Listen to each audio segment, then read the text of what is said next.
Hello, everyone. Welcome to Liberal Tarot. I'm Sherry, a blue dot in a red state, utilizing tarot to offer insight into these very interesting times we have going on here in the United States. So I'm really glad that you're here and welcome. The focus of today's reading is going to be looking at Indivisible, and this is specifically what I want to look at when it comes to Indivisible. So we had the blue tsunami, and it was a progressive platform won across the board back at the beginning of November. There was that recent Tennessee special election where Afton Bain brought it down to, I don't know, last I saw it was like within 9 points, but I mean, she brought that margin down to like single digits, as I said, the last I saw, in a district that went for 22 points in for Trump in the election. She ran on a progressive platform. And then you look at Mayor Mamdani, who ran on a progressive platform and won the mayorship there in New York City, and did it without the full support of the Democratic Party and the DNC, which is just absolutely infuriating. And so what I want to look at is kind of two things. We have the progressive platform is a winning platform. Let's look at that. Is a winning platform as evidenced by what we have seen happen. Even without the full endorsement of the DNC. Okay. The second thing that we have had is the corporate sellout surrender Democrats that caved on healthcare. And you guys, I've seen, quite a few interviews with Ezra, and when that happened, oh my gosh, his energy, I was like, ooh, and he was like, we're going to primary every single one of those surrender Democrats. And I would just like to put out there that, if you take AIPAC money, you need to not be in office. We need to get rid of the foreign dark money. That's my opinion. That's how I feel about that. Because why are we beholden to corporations, and foreign governments? Like, whatever happened to we the people? That we need that platform. And so what I want to look at is what he was saying was that they're going to they're going to endorse candidates that are more of a progressive platform to primary these people. And so I hope Chuck Schumer gets primaried, and I hope the senators that caved are ones that either were already announcing their retirement, or they're not running until 2028. Like, they think we won't remember. We will remember. And so what I want to do is I want to look into Indivisible. And I want to know, are they going to kind of almost become like the shadow DNC? Like, are they going to actually have a platform that this is what we stand for? These are the candidates that align with this progressive platform. This is who we're endorsing. Like, almost like this dual platform between the corporate sellouts and the people that are actually wanting to run and be working for their constituents instead of being these corporate sellouts. Because it's like Democrats, who is it that not Ezra from Indivisible, was it Ezra Klein, did some op-ed piece, and I don't even know why. I don't even know who this guy is, but he was like, oh, in the Midwest, we need to start running these pro-life candidates. And I'm sitting here going, I live in the Midwest, and I'm like, the hell you do. You can take those candidates and just shove them up your ass.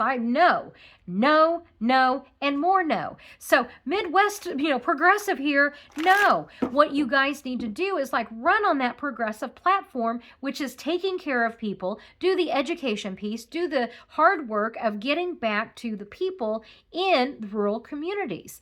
That is the winning message. And we have seen that time and time again. So, and now is the perfect time to be running that platform and those candidates, not this caving into this whatever, that's contributed to the problem that we're in right now. So that's why I kind of want to look at, that's how I feel about the DNC right now. Just in case there was any questions, is Indivisible going to become be more of like the best way I can describe it, like the shadow DNC. And what does that look like? So kind of a base reading into all of that. What does that look like? What can we hope for with the DNC and, Indivisible? Because, yeah, I see that. My initial thought was, yeah, they're going to ruffle the Indivisible is going to ruffle some feathers, and that's okay because those feathers need to be ruffled. Absolutely. So, as always, this is for entertainment purposes only. I am using my Spiral Tarot today. I've done this batch of readings using the Spiral Tarot. So it's an out-of-print deck. You can find decks that used online that are reasonably priced, not like that, what is it, my Nigel Jackson. It's like I'm not paying $150 for a replacement deck. No, but this one you can get for, actually reasonable price. And I've been having to time stamp my readings. I'm doing this on this reading on Thursday, December 4th at 1:30 in the afternoon. But I don't think I'll have breaking news come in on the Indivisible as a potential political platform. I don't know. You never know. I could. So entertainment purposes only. What do we need to know about Indivisible entering the political landscape here?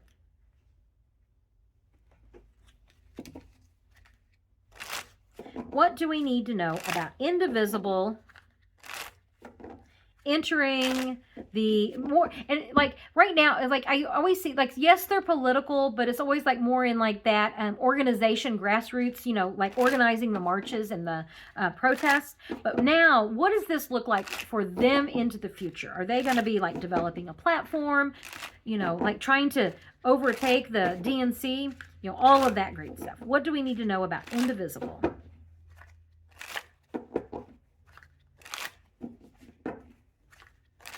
Okay.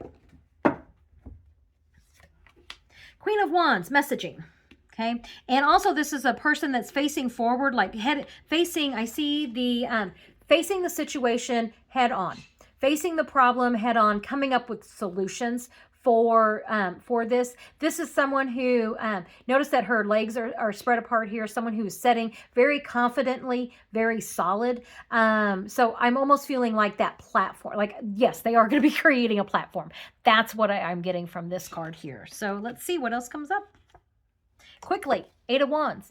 And in this deck, the Eight of Wands is, see that cloud, and it's like a breath and breathing out. I feel like it's a breath of fresh air. It's the messaging that we need. Like, this is the progressives' time has come. That's what that this is feeling like here.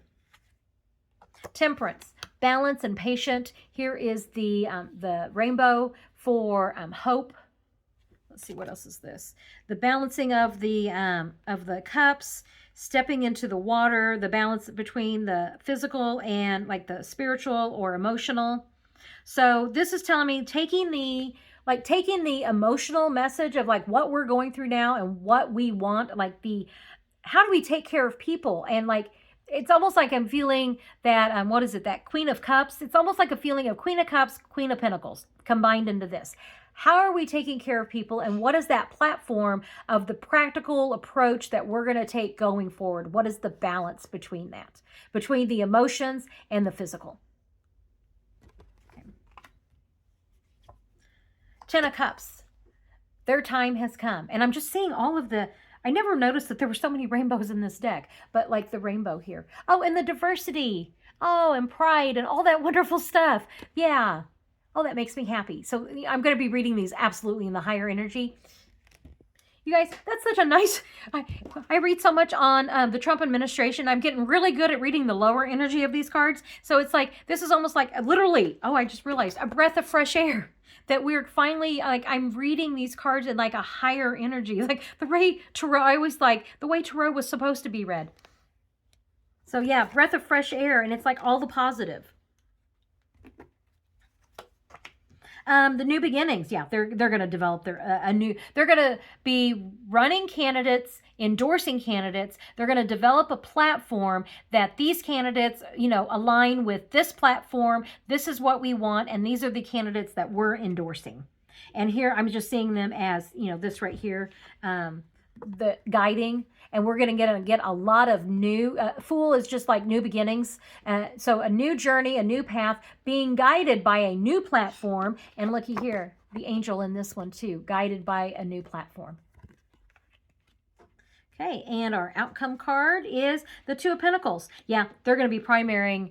Yeah, they are.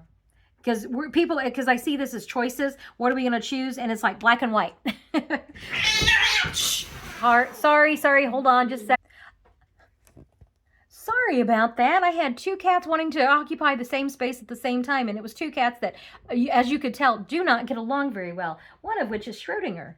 Let me pull you down here so you can see him real quick. Schrodinger, come here. Hey, buddy. Yeah, don't. He's so prickly. Let's pull you over that way. Oops, I'm not ready to knock everything over myself. There you go. Hey, leave him alone. Hey, leave him alone. I know, he actually wants to play with Max, and Max obviously does not want to play. And they haven't figured out kind of how to speak the same language yet. And so, yeah, that's what was going on there. Sorry about that interruption. I will bring you back down here looking into Indivisible. So, yeah, what I'm seeing, and he's going back after Max. I may have to pause this again. We'll see. It was like, Schrodinger, that was not your cue to play. So the Two of Pentacles here, I think that it's like people are going to have choices on their candidates. And I mean, literally, it's black and white. You know, you're either going to go with a corporate sellout or you're going to go with somebody who stands on a progressive platform. Who are you going to choose? Okay. So let's see, how are they going to do in the primaries with these candidates?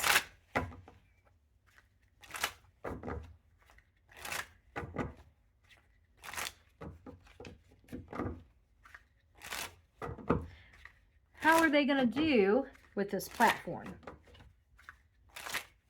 and these candidates? And how they're going to do, Eight of Swords is the bottom card. Restrictions. I'll come back to this. Let me see what all comes up here. We are not happy with what we have been offered at all. And because it's like, how are we going to do? The heart of this is we're not happy with the candidates. We're not happy with the corporate sellouts. Okay, time for new messaging. Okay, Page of Wands, fiery message, new candidates, new beginnings. And that's what's crossing. The challenge to the same old is a breath of fresh air. People are rejoicing. People are happy. It's like, finally, we get somebody who represents us and is going to work for us. This pages, okay, so in this deck, the pages are called princesses, and the Page of Cups or the Princess of Cups. This has always been my yes card. Just traditionally, it's my yes card. And so this is always like a emotional message of taking care of, I keep seeing the cups as taking care of people. And this is the yes card. Like, finally something is being, like, if you see here, there's something in that cup. It's not just this cup here. Like these cups, there's nothing in it. But in this cup, there actually is something in it. And so it's like finally being offered something of substance. Like, we have a message of hope, but it's not just empty hope. It's like, no, we actually have a plan to make this country better and work for the people. That's what I'm seeing with that. And pages here, lots of messaging here. And King of Swords, they're serious. I mean, they are absolutely going to be doing this. And the Ace of Pentacles, yeah, the fundraising that's going to happen. And the platform, that literally the platform that this tree of life is going to be standing on, the abundance. Yeah, I just see this as the tree of life, the abundance. It's just a really abundance card here. And that we're ready for new beginnings. We're ready for something new. We're ready for a new message. We're ready for a new platform. So I'm curious, what's the DNC going to do?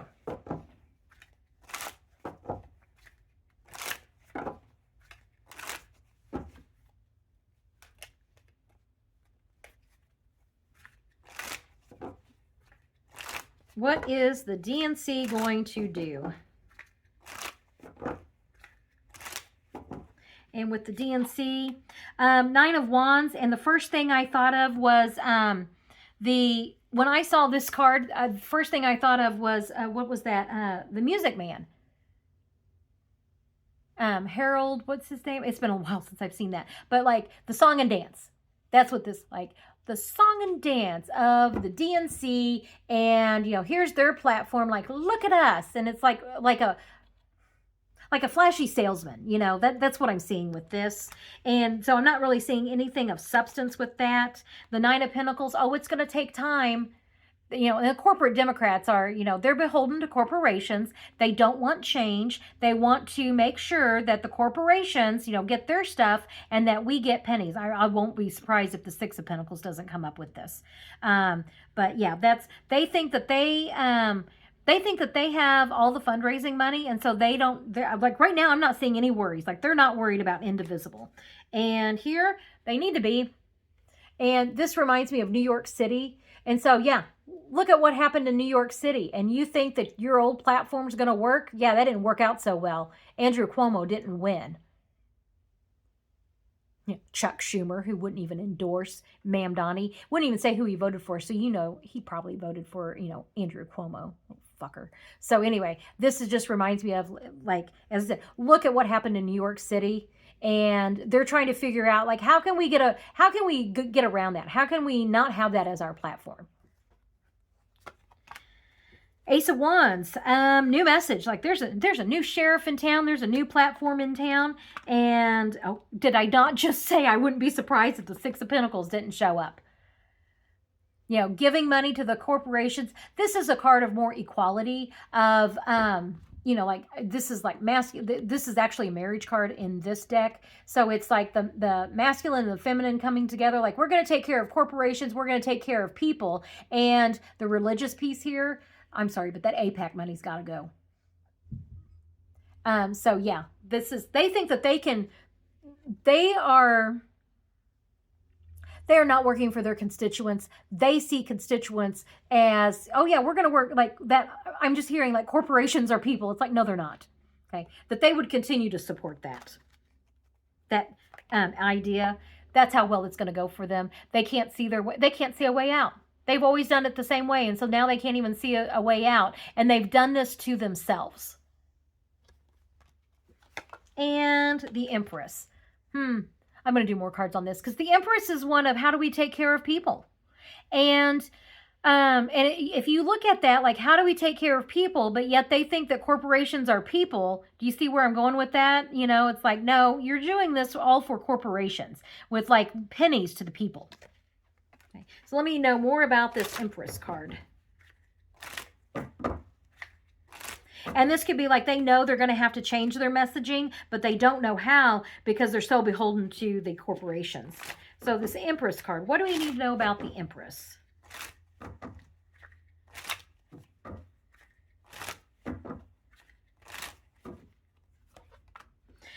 They, slow and steady's the pace. Change takes time. That's just what I'm hearing here. Like, we just can't walk and chew gum at the same time. Oh yeah, you can. American people are demanding it. Knight of Wands, fiery message, but yet I always see this card with hesitation. In the traditional decks, this knight is on a horse that's holding the horse back, so that's why I always see this one more as hesitation. And then pairing it with this, it's like, yeah, we have a plan, but slow and steady's the pace, and we're going to talk about the plan, but not a lot of action here. A lot of talk, not a lot of action.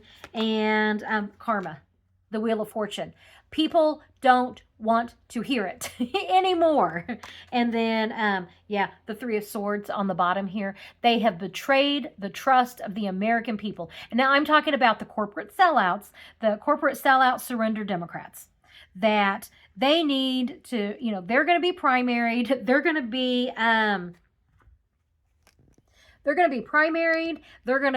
I wonder if, because as I'm saying that, I'm seeing like all of the resignations that are going to be coming out of the Republican Party. I see that kind of coming out of the Democratic side as well, whenever they realize that, we're not supporting that anymore. So I have always, yes, I am a progressive, unapologetic progressive, and I do things, from a progressive point of view. That's my lens, my lens of bias there that I do readings from. Where was I going with that? Yeah, that's, I'm aware of that, and that it isn't just, like, I don't want to sit here and go, oh, it's all a Republican problem, because it isn't all a Republican problem. We have Democrats that can't say genocide is wrong. Okay? We have minority leaders who are more concerned about a damn book tour than they are about I don't know, saving our health care. That kind of stuff is what, the American people are just not going to do it anymore. I think that, I really think that I see Indivisible really like they're becoming like the DNC shadow platform there, and they're going to be running their own candidates as Democrats. And I see a lot of education going on about this is what being a democratic socialist means. It means we stop giving out corporate welfare and we instead use tax dollars to better society, to fully fund. Oh, what would it be like to have pre-K through 4-year university fully funded? What would it be like to have healthcare fully funded? What would it, just go through the list. So that's kind of what I'm seeing that, and they're going to do actually really well. Let me just ask 3 cards. How will Indivisible do? Like, will we finally get a progressive majority in both the House and the Senate? Will we get a progressive majority in the House and the Senate? Especially with those younger voices that I see Indivisible running. Younger voices. Yeah, I gotta put my glasses on. Yeah, the hope here, the balance, the moving forward with these candidates, and the star card is our hope. Yeah, I just love that card. Isn't that pretty in that deck? So yeah, that's what yes, they're gonna be very successful. So yeah, any of you that are anywhere associated with Indivisible, and if you have any connections to the higher ups there, they're gonna do very well. So yeah, I'm looking forward to it, and I'm looking forward to. I tell you, in these midterms, and for the foreseeable future, I have 2 questions for any candidate that I'm going to vote for. One is, what did you do to save democracy? And 2, can you say genocide is wrong? And not this, political speak bullshit, but actually say the words, genocide is wrong. And if you can't say that, not getting my vote. I mean, that's kind of where I am with some of these Democrats right now. So anyway, thank you very much for joining me. I really do appreciate it. Share, like, comment, subscribe, all that great stuff helps me grow my channel. And I will catch you on the next reading. Have a great day.